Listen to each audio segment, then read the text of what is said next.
আসসালামু আলাইকুম। C news 24 HD সংবাদে সকলকে স্বাগত জানিয়ে শুরু করছি আজকের সংবাদ। শুরুতেই জানিয়ে দেব সংবাদ শিরোনাম। ভোট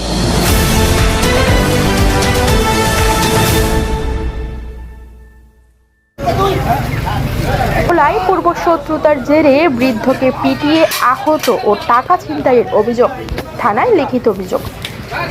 দেখুন আমাদের নিজস্ব প্রতিনিধির পাঠানো তথ্য চিত্রে বিস্তারিত।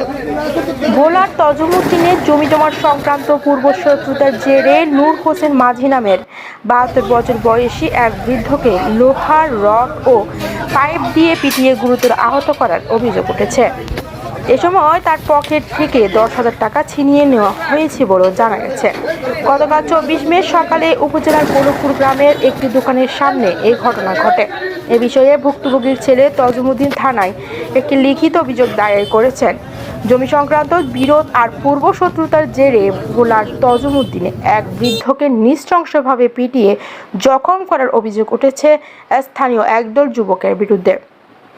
ভুক্তভোগী ও স্থানীয় সূত্রে জানা যায়, গতকাল রোববার সকাল আনুমানিক 9টার দিকে গোলকপুর 3 নম্বর ওয়ার্ডের মুছিবাড়ির কোণা সংলগ্ন একটি দোকানের সামনে এই হামলার ঘটনা ঘটে।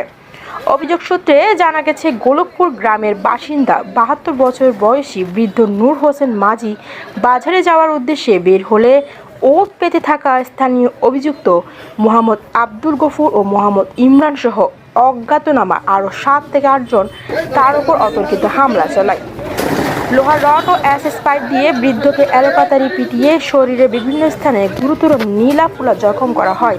হামলার এক পর্যায়ে বৃদ্ধের পকেটে থাকা নগদ 10,000 টাকা ছিনিয়ে নেয় অভিযুক্তরা।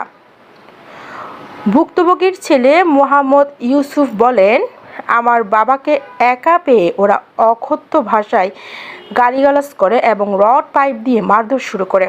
তার চিৎকার শুনে আশেপাশের মানুষ এসে বাবাকে উদ্ধার করে হাসপাতালে নিয়ে যায়। আমরা এখন চরম নিরাপত্তাহীনতায় ভুগছি। পরে স্থানীয়রা এগিয়ে এসে বৃদ্ধ নূর হোসেন মাঝিকে উদ্ধার করে দ্রুত তজুমুদ্দিন হাসপাতালে চিকিৎসার জন্য ভর্তি করেন। বর্তমানে তিনি চিকিৎসার জন্য হাসপাতালে ভর্তিরত রয়েছেন।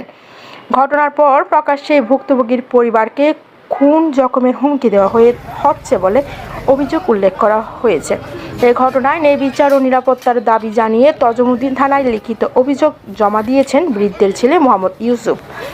আইনগত ব্যবস্থার বিষয়ে তজুমুদ্দিন থানা পুলিশের পক্ষ থেকে জানানো হয়েছে, অভিযোগটি খতিয়ে দেখে দোষীদের বিরুদ্ধে দ্রুত প্রয়োজনীয় আইনানুগ ব্যবস্থা গ্রহণ করা হবে। দর্শক, সি নিউজ 24 HD সংবাদে এতক্ষণ পর্যন্ত আমাদের সাথে থাকার জন্য আপনাদের অসংখ্য ধন্যবাদ। পরবর্তী নিউজ পেতে পেজটি সাবস্ক্রাইব